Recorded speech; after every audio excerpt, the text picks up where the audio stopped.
तो इस वक्त की बड़ी खबर केंद्रीय कर्मचारियों को लेकर सामने आ रही है। पेंशन स्कीम चुनने की डेट को बढ़ा दिया गया है। मोदी सरकार ने इस डेडलाइन को बढ़ा दिया है 30 नवंबर तक। अब कोई भी केंद्रीय कर्मचारी अपनी पेंशन की स्कीम को चुन सकता है, चाहे वो एनपीएस लेना चाहे या फिर यूपीएस लेना चाहे। उसकी डेट जो थी पहले 30 सितंबर आखिरी तारीख थी, लेकिन अब सरकार ने इसे बढ़ाकर 30 नवंबर कर दिया गया है। इसका मतलब ये हुआ कि अब आप अपनी जो पेंशन स्कीम है उसे आप 30 नवंबर तक चुन सकते हैं। तो 8वें वेतन आयोग का इंतजार कर रहे केंद्रीय कर्मचारियों को सरकार ने एक बड़ा तोहफा दिया है। सरकार ने केंद्रीय कर्मचारियों को यूनिफाइड पेंशन स्कीम चुनने के लिए 2 महीने का समय दिया है। दरअसल कई कर्मचारियों ने यूपीएस में जाने की आखिरी तारीख बढ़ाने की मांग की थी।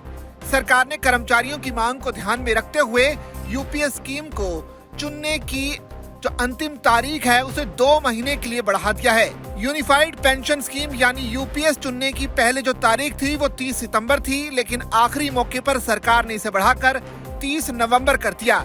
ऐसा करने से अब केंद्रीय कर्मचारियों को मौका मिल गया है कि अब वो 30 नवंबर तक इस यूपीएस को ज्वाइन कर सकते हैं। इस मामले में वित्त मंत्रालय ने एक पत्र भी जारी किया है जिसमें बताया गया है कि यूपीएस में शामिल होने की समय सीमा 2 महीने के लिए बढ़ा दी गई है। अब योग्य लोग 30 नवंबर 2025 तक अपना सही विकल्प चुन सकते हैं। वैसे यूपीएस चुनने से क्या फायदा मिलेगा वो भी आपको बता दें। यूनिफाइड पेंशन स्कीम यानी यूपीएस चुनने से केंद्रीय कर्मचारियों को रिटायरमेंट के बाद एक बड़ा फायदा होने वाला है। इस स्कीम को चुनने के बाद रिटायर होने के बाद कर्मचारियों को निश्चित मासिक पेंशन का लाभ मिलता है, जिसमें अंतिम 12 महीनों की औसत बेसिक सैलरी का 50% पेंशन के रूप में दिया जाता है। इस स्कीम का सबसे बड़ा फायदा यह है कि इसमें कर्मचारियों से ज्यादा सरकार इन्वेस्ट करती है।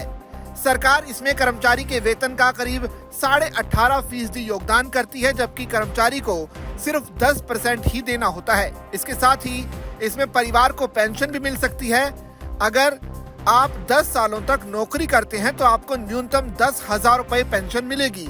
ये एकदम साफ तौर पर बताया गया है। वहीं केंद्र सरकार ने बताया कि 23 लाख से ज्यादा केंद्रीय कर्मचारियों के पास एनपीएस से यूपीएस में स्विच करने का विकल्प है। हालांकि अभी तक सिर्फ 1 लाख कर्मचारियों ने ही ये विकल्प चुना है। पीटीआई की खबर के मुताबिक इसकी जो पुरानी डेडलाइन थी 30 सितंबर, वहां तक करीब 1 लाख केंद्रीय कर्मचारियों ने एनपीएस से यूपीएस में जाने का विकल्प चुना।